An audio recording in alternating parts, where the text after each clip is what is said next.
हम मीनू झा प्रणाम करै छी सब मिथिलावासीके। आइ हम एकटा साँझ दे कऽ गीत गाबऽ जा रहल छी। सङ्ग दऽ रहलथि हँ श्रीमती ललिता झा।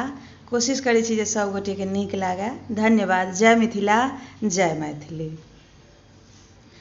आजोरे लालना गति कहलोने